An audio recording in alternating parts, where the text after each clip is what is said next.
Why am I standing next to this RC 350 F Sport all-wheel drive from 2021 dressed like this? Because it's respect. It's respect for this car, and it's funny because a lot of people out there don't seem to be giving this car that much respect, because with its V6 engine, with the fact that it's pretty damn heavy, nearly 2 tons, they feel that it's not sporty enough. And I'm here to tell you it's not a sports car. What it is a grand touring car. As such, with all-wheel drive and this special edition, it's worth your consideration.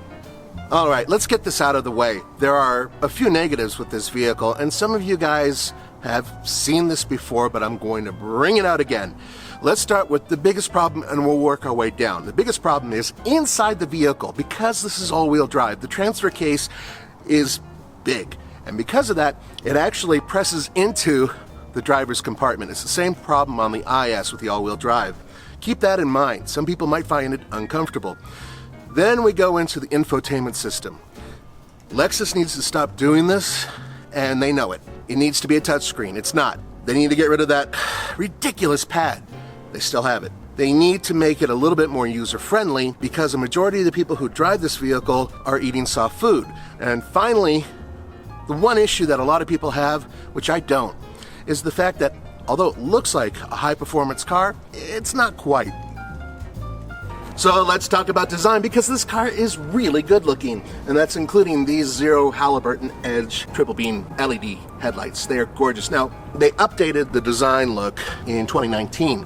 What you're looking at here is that and the special edition, and because of that you get a bunch of goodies that make this car look even better, and that's including these absolutely beautiful looking wheels. Now, I'm not one for painted wheels, but I love when they make it look right, and they certainly did. Now, because it's the F Sport, it has a few things on it that make it look kind of unique to those of you who are driving past, including spoiler. Not that you're gonna need it, because it's really not that fast, it's kind of quick, but when you pull up into a driveway of your local golf course, which is where a lot of these are going to reside, you're going to say to yourself, yes, that's a good looking car. And you can fit golf clubs in the back. Let me show you. What you're looking at here is 10.4 up to 10.4 cubic feet of cargo space. Depending on the vehicle you get, it can be slightly less, but for the most part, you have decent space, and the seats do fold in case you have larger items. Let's talk about the grille. Now, this is called the spindle grille. It's because of its shape, and it's been around for a while. Lexus has adopted this shape and spread it all throughout their line, but I think it really works on the RC models. I think it's one of the better executions of the grille. It's very aggressive looking, which is strange because this car is not really that aggressive. If you want aggressive, there is a V8 version, which is awesome. But as it stands, this grille, this headlight design, the hood, it just looks fabulous, just like me. What you're looking at here is a 311 horsepower, 3.5 liter V6 that puts out 280 pound-feet of torque. Now, it's hooked up to a 6-speed automatic transmission, and that's the only transmission you can get if you want all-wheel drive. Now, that may sound like a really old transmission, like, dude, 6 speeds, really? But with this car, it works fairly well. The thing is, it doesn't like to be rushed. But at sea level, they say this car will go 0 to 60 in about 6 seconds, which is really quick. Compared to other sports cars, it's not that fast, but if you look at this as a grand touring car, it's just fine.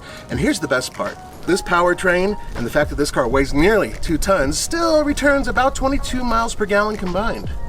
I'd like to read to you what you get with the Blackline Special Edition, because if you think about what the price is, which in this case is $2,145 for that package, you get a couple cool things, including these wheels, but let me read this off to you. The F Sport Blackline Special Edition gives you dark wheel finish, ash wood trimmed steering wheel, triple beam LED headlights, lightweight 2-piece luggage set, which is designed for Lexus. You have a special rear bumper applique. You have door edge guards, rear spoiler, wheel locks, all-weather floor liners, and of course the courtesy delivery sticker. Now, here's the thing about this type of package. For the money, that type of dough alone would normally just cover the wheels and tires, so I think that's actually kind of a bargain. So one of the ways you can tell from a distance that this vehicle has all-wheel drive is the fact that there's a little bit more of a lift in the front, and it makes room for that transfer case underneath that I was talking about earlier. So if you get the rear-wheel drive version, the front end comes down just a little tiny bit. And then of course you have this F Sport badge, which is cool looking for people who like F Sport badges. Folks, I gotta tell you, the interior design on every Lexus product is better than most of the competitors out there. Now, I will say that in terms of technology, especially German cars have definitely taken a leap forward. Actually, some American cars have as well, including Cadillac. Things like this screen are a real issue, and well, let me show you why. Follow my finger. Yep, it's not a touch screen. We're used to touch screens nowadays. So by eliminating that, that actually makes this necessary. And it's fine if you're not moving. If you are moving, it's not great. Now it's haptics, so it actually has a little bit of feedback. So when you click on it, it actually kind of gives you an idea that you're doing something. But as you drive, using this and concentrating on moving an opposite hand around, if you're not a drummer in a proper punk band, you're not going to have that coordination down immediately. But I wanted to show you something else that's really cool. That is a CD player, folks. Interesting, Lexus not only is one of the final luxury purveyors that actually has a CD player as an option, but on top of that, they were the last automaker to have a tape cassette player available. Do you know why? It's because the majority of the people who drive this vehicle are, well, Roman's age and older. This car doesn't really denote super high tech. What it gives you is comfort, sport, and luxury. And I think that it does it in that order. And I'm fine with that. By the way, these seats are absolutely fabulous. And thank you so much, Lexus, for not going to a push button system like some of your competitors. This is great. I love it. Now listen to this. Okay.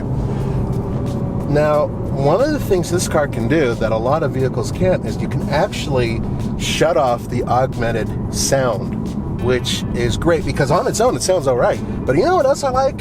I like the ride on this because it cuts the difference between sport and luxury beautifully. Despite having very low profile tires and everything else, the ride, it's firm. You hear a couple bumps here and there, but it's like a vault. This whole thing feels like it encompasses you in strong iron, and that's great. I love it. I love the whole thing about it. But if you're a backseat passenger, you're not gonna love it. Yeah, you see that? The whole point here is that in an emergency, if you really needed to get somebody back there, you can. I don't recommend it. But the good news is that at least up front, hell, I had to move the seat forward to get to the pedals. All joking aside, this vehicle I feel is a bit of a bargain when you compare it against other competitors. But remember, it is a very old car. Remember, this started out in 2015. This vehicle, MSRP, with everything you see here, including the limited package, comes out to just over $58,000. Yeah. It starts at around $51,000 before you add all the goodies to it. Now, here's the thing about this vehicle. You can start in the mid-40s easily if you don't want the all-wheel drive and you want to get rid of the F Sport badge. And I would recommend that because you still get the awesome looks and a great driving car. Thanks for joining me. I'm sorry, I can't dress like this every day, but you're welcome. This is Nathan. I'll see you next time.